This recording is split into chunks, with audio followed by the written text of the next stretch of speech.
Hello everyone, this is Scarzig, and welcome back to another episode of Shardbound. Today, we're back on our Juro grind. We took some time to play a couple other factions, and I did dig around with green for a few more days, pun not intended. There's a couple other cards that I do want to try in green that I just don't have right now, like Vein Wakers, and the Life Spark I think has some potential, but I saw a little bit of again some experimentation, some potential with the faction, but we are back to playing Juro. We're opening up our old swarm list, and I made a couple changes. Right, I took out the I forget what it was called. Hang on, is that 4 or 5 mana thing? The Hunting Scout. I had the Hunting Scout in the deck for card draw, and I ended up taking that out to put in Soul Shifter, because there's a couple there's a couple really strong effects tied to neutral minions that you really just can't do without, and Soul Shifter is just great again for fishing out those really problematic backline threats. And so out of all the neutral minions, Soul Shifter is probably the one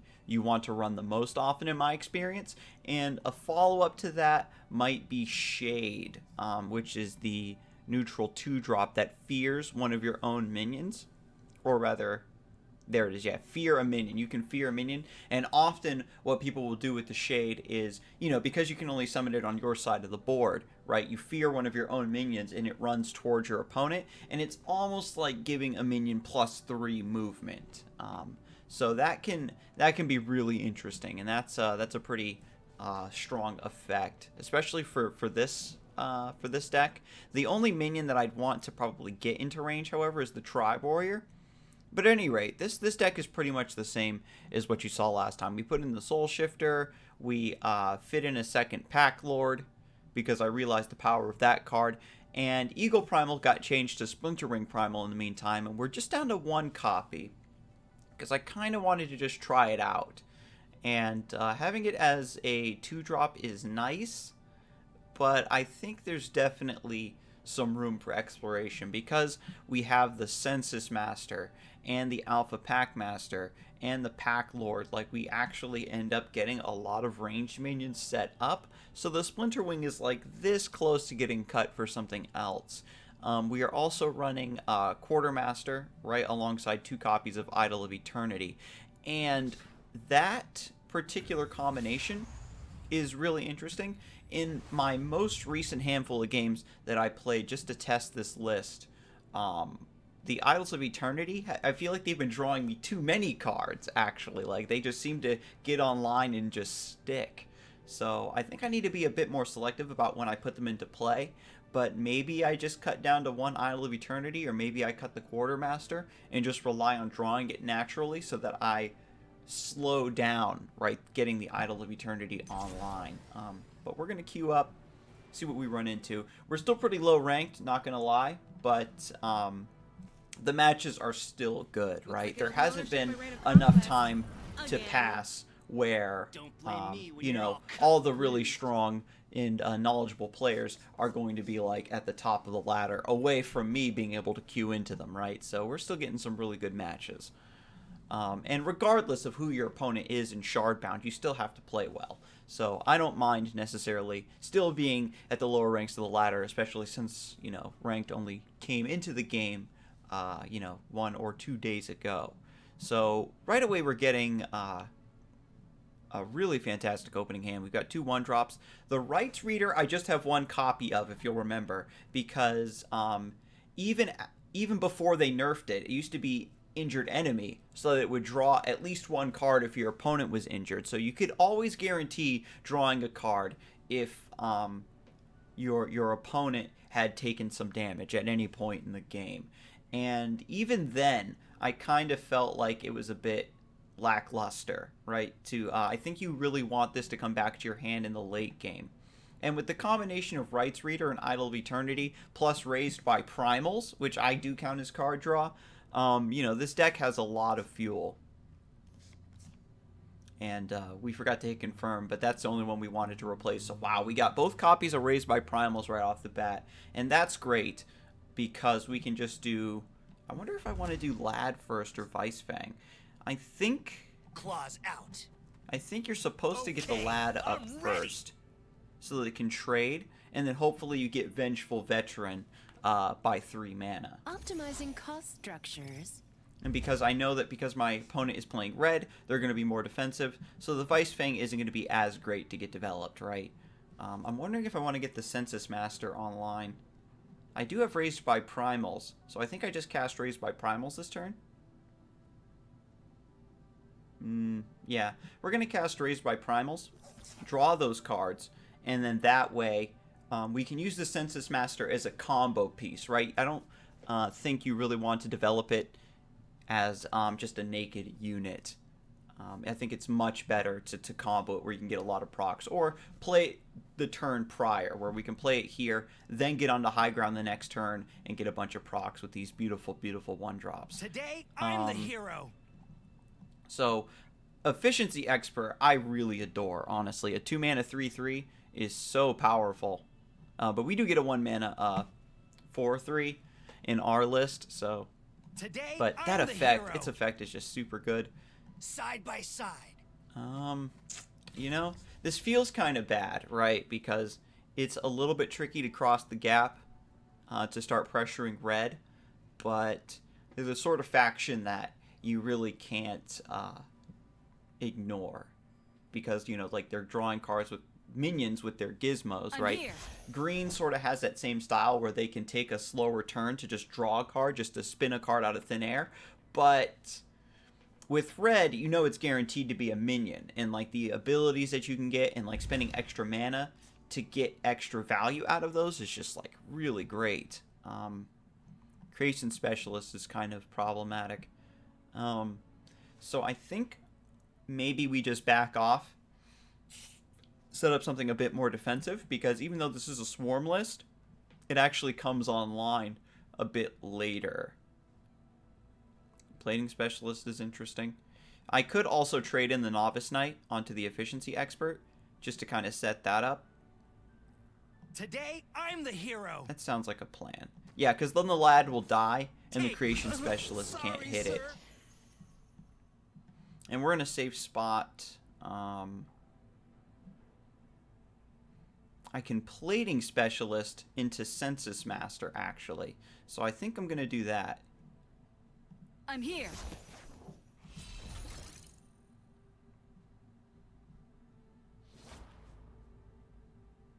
I'm here. All right, cool. And so this sort of forces my opponent to move his minions. It's important to see that this line of sight here only hits like these like 3 or 4 tiles. It would have been better actually for me to summon the Plating Specialist like here and put the Census Master here, so I can get all the way onto this tile and have a better spread. But look, my opponent's going for a very defensive position. He's got the Quartermaster into Inspiring Batter, so you know he's just stacking up, trying to not deny this line of sight. See, check it out. Oh, I do have line of sight on both. Okay, we can do work here. 3, 4, and then just summon 2 minions, and Census Master, Let's do this. theoretically, would kill the Creation Specialist. I really like when you can set it up so that it hits the thing you want it to. The thing with the Creation Specialist is you don't want it to proc too many times. But we have 4 mana, so we can do it. We can definitely pull it off, I think. Let's do this. So, killing the Creation Specialist is priority numero uno. Side by side. And I've got to move here to body block for the Census Master. And if his procs don't go where I need them to, then we'll just attack the Creation Specialist ourselves. And into Vice Fang. Yes! Awesome. And then I think we just Splinter Wing, actually. Fresh meat? Nice. I like this. We put ourselves in a situation where we're going to take a bunch of damage here, but I think taking out the Creation Specialist, where it only gets 1 proc, is really good, especially against a swarm list like this. Like, Creation Specialist has potential to just clean up everything, And if we look at the creation specialist, after it deals damage, you draw a card. And if that card is a minion, it costs 2 less, I believe, is its card text. We scroll down so we can actually read the thing. Yeah. If it's a minion, it costs 2 less, right? And he reduced its cost with the efficiency expert. So you can see how red can just get like these really big bodies in play, especially again against a swarm list. If he gets too many big things on board before we set up, or at the very least draw into, because if we got like Alpha Packmaster or something here. Okay. 1, 2, 3. Wow. So, what the heck? How did he pull that off? This costs 6. He's only on 5. What? What did I miss?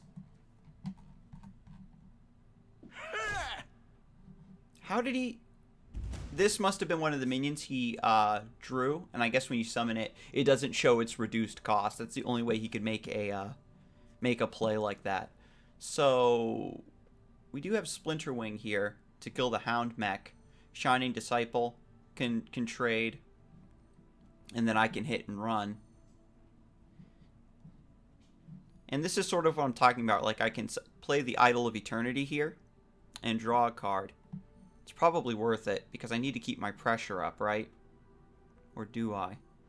Because maybe getting the Tribe Warrior up ahead of time is pretty good because I do have the Raised by Primals combo. And then once I get that up, then perhaps that's when I cast Idol of Eternity, because then I can trade in those bodies and draw more cards. Rip, stab.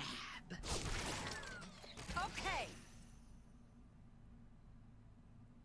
And yeah, so I think we just do this. Hunt.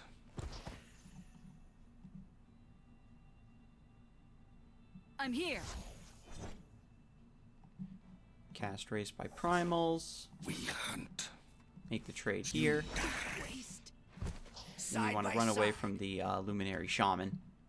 Rip, stab. Splinterwing, I'm going to move into position here to pressure the high ground.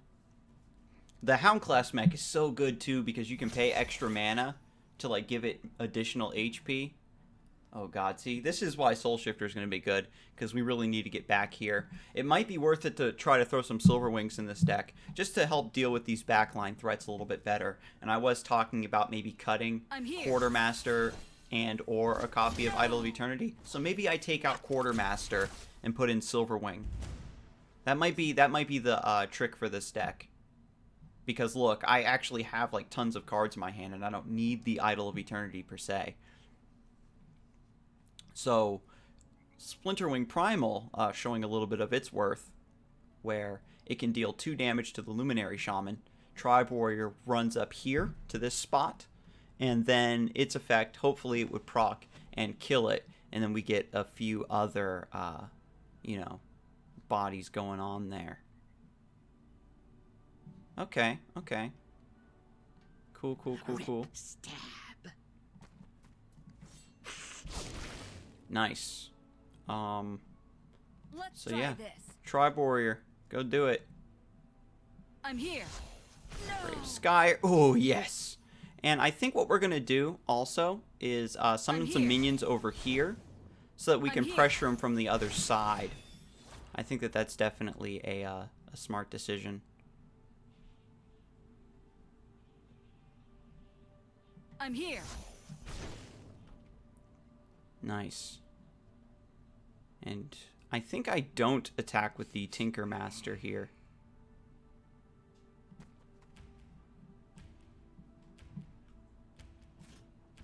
I'm going to leave the Tribe Warrior healthy, because I think what he'll want to do is have the Tinker Master run over here to kill the Splinterwing Primal. And if he does that, then both Tribe Warriors can close the distance, and then I can use their effect to double proc on the Tinker Master and finish it off. This is a really cool combo. I was thinking about running something like this in green, right? Because of like Petrify and like all the artifacts that green can run with the seedlings to bring Tinker Master out early. But I mean, his whole thing must be like full of artifacts. And look, he's down to 1 card, so he even left the Tribe Warrior up, like I said. How did he kill? Hang on a second. I'm like looking. I'm talking about his board. Tribe Warrior hit the Chinker Master. Oh, he used Shade on the Tribe Warrior to send it all the way over there, so that I can't do my double proc stuff. But that's cool. That's cool. That's cool. I think now is where we Idol of Eternity, because now we can just like really crank up the juice, right? And that counts as a summon. So we do want the Tribe Warrior to go off on that. Or we can do 3, 6, 7 to get 3. Let me see, that would be 3, 4, 5 on it. And then I'd end up trading in the Tribe Warrior too. Yeah, so we're gonna move the Tribe Warrior here, Idol of Eternity back here. Then we get to Let's do this. Novice Knight. Okay, I'm ready. And Cultivator. And then Tribe Warrior can hit. No. Yeah. Our Tribe Warrior's gonna come fight us. Okay. Brave Scryer's gonna kill the Wraith. Let's do this. And Shining Disciple is gonna come down. Cast Precognition! What happens? Oh, it just goes back to my hand. If you don't have enough time at the end of your turn to complete the card, then I guess it just doesn't let you choose. That's interesting. I don't think I would mind if they let you squeeze a little bit more time out of your turn, right? If you casted a precognition at the last minute. So it's just a matter of taking out his board, because we have massive card advantage. It's just, look at this. The Gizmo is a ranged unit, and he's got the Outlaw Gunner, so he's going to try to be defensive here. Wraith is sort of annoying, because it can move through enemies and terrain. And we don't have any ranged minions left. And we have a ton in this deck. I was talking about this a little bit earlier, right? And you see, here's what I'm talking about. The Rights Reader is now in our hand, and we could potentially draw 3 cards off of it, so like feels kind of bad. We can precognition, though. Swift Strike.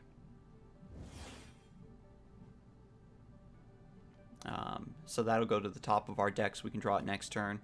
Or rather, we can draw it this turn if we trade in something with the Idol of Eternity.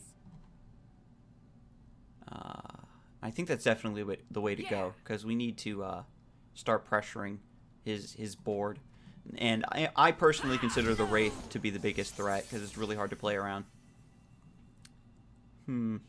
Oh god, if I had Pack Awakener, would it even be smart to go in if I had Pack Awakener, attack the Mind Thief and get this AoE? Pack Awakener, are you in my hand and I didn't notice? No. We'll precog for it. We'll precog. Ah. Ooh, god, which one do I want? Pack Lord. I was just talking about how I kind of needed a ranged minion. Okay. Today, I'm the hero. So we don't want to get shot by all these guys. I think we just summon the Phalanx Leader. I'm here. Vengeful Veteran. Today, I'm the hero. Okay. Run in. And like, you're so constrained by the turn timer, right? Like, if you had more time to think, you'd be able to make like the optimal plays. But I think by, you know, pressuring a little bit, and of course sending them in, they get taken out by the ranged guys. I get to draw a couple more cards. And if I get, you know, if I had like a Census Master or, you know, something like that, right? That where I can just get more pings. Because I'm really not afraid of him right now. It's just those ranged minions are kind of like, eh. And now he's starting to get flying gizmos. This is sort of what I was talking about with Red, where their ability to generate units allows them to just hold on For the fallen. in the game. Let's do this. So we can Swift Strike the Mind Thief, which deals 2 damage, and then Phalanx Leader could kill it. I think that I can sacrifice Phalanx Leader at this point. Hunt's on. Actually, if I do that, yeah, I have to hit with the Phalanx Leader first, so that it dies, and then the Swift Strike can get 2 primals. Can't stop me. No. I'm here. And this denies him card draw, right? I'd rather trade in my guy so that he can't draw any cards. And we're going to get the... where do I want to put the Pack Lord? Maybe here? Doesn't seem to be in range of anything. It's just that the Outlaw Gunner and the Floating Gizmo could kill it. So this is really difficult. I'm here. For the fallen. I guess we'll just do this. Okay. I'm here. Try to just keep the Pack Lord safe. And just keep slowly pressuring his side of the board. Because these minions will get cleaned up by the range. That's the problem. If you just had melee guys, they would slowly succumb to being chipped at. But, you know, these ranged minions, I'll have to draw into my Soul Shifter for. I'm here. Wow. Okay. Wow, and the double plating depot plus inspiring banner is just going to power up his gizmos too. Dang. No. Okay, No. cool.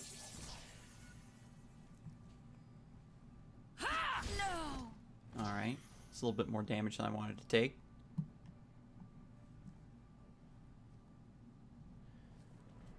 And it's just a matter of closing the distance. Because I'll be able to match, like, eventually. Like I said, it's just a matter of, like, getting the, an Idol of Eternity, thank you. I don't want to draw any more cards off of that. I only have 8 cards left in my deck. It would have been smart, probably, for him to leave that up and just kill everything that I summon until I deck out. Which is one of the reasons I'm thinking about cutting Idol of Eternity. Right, because I think the Rites Reader is enough. I don't know. I feel like the Idol of Eternity, like, really makes me deck out super hard. So Wolf Primal Yeah. can kill the Zapper Gizmo. That's awesome. I would love to draw into oh, and I have Soul Shifter. I already had it in my hand. Lamau. Okay. So I can Soul Shifter the Outlaw Gunner.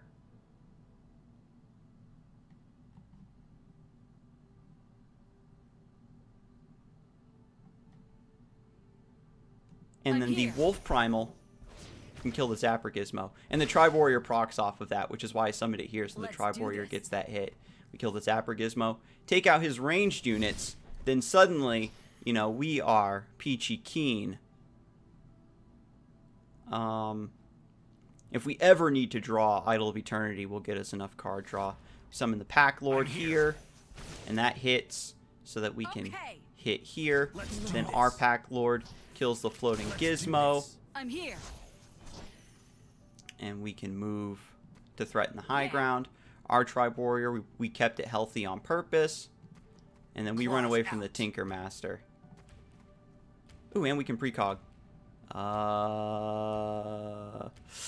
Cut down. Excellent spell, especially in this deck. Finally get to draw a removal next turn. And this is why Raised by Primals is so good. Because all the 1-drops in the game are a little bit, like... I'm not even going to say a little bit. The 1-drops in this game are pretty strong. And even if you... like, I got Cultivator, right? Just a 1-mana 2/2, basically, for this list. But the other ones I got were Brave Scryers. And then you can get Shankers. You can get Hound Class Mechs. You can get... Zephyr Monks sometimes. You can get Timesmith, which this deck can make use of. So the Tinker Master is huge, and we get the cut down because we already knew we needed some removal, right? So we're gonna cut down the Tinker Master. Let's try this. And so now we've got the Let's do this. Tribe Warrior. Okay. Oh, he conceded. There we go. He was relying on that big minion to finish me off. Oh, God. Nice. So you can kind of see Again, this deck, I really like it. It's very functional. And shout out to reverting player 2 starting mana back to 1. I didn't play enough games to, I didn't play enough games to, like, really feel like player 2 is just dominating. But I suppose if you just look at all the feedback they got on Discord, and if the developers they can just look at the numbers, right? Player 2, if they made that change and all of a sudden player 2's win rate went like that, then of course they have to change it. So, God, it's already been 25 minutes. That was a pretty intense match. And I got to outcontrol Red. What about that? But again, I like how this is a swarm deck. I'm mixing up deck and list, combining them into one word. A swarm deck that, starts off slow. I only have one copy of Cut Down? Well, there you go. Anyway, so I think taking out the Quartermaster and the Idol of Eternity might be correct. And then that way I could, maybe put in something else. The Ghost Primal could have been interesting there. Oh, Silver Wings, that's what I wanted to put in. And, also put in Shade? Where is it? Shade might be able to make use of that to help things clear the distance. Maybe not. Maybe another copy of Cut Down. But at any rate, of course there's going to be some like perfect combination for this deck. Again, I feel like the Idol of Eternities were like drawing me a bit too many cards, but it really helped out there where I was able to like kill it before. So maybe I put in like Wrecking Crew to kill my own artifact when I don't need it anymore. That's pretty interesting. But at any rate, thank you so much for joining me today. I will see you next time, and you have a good one.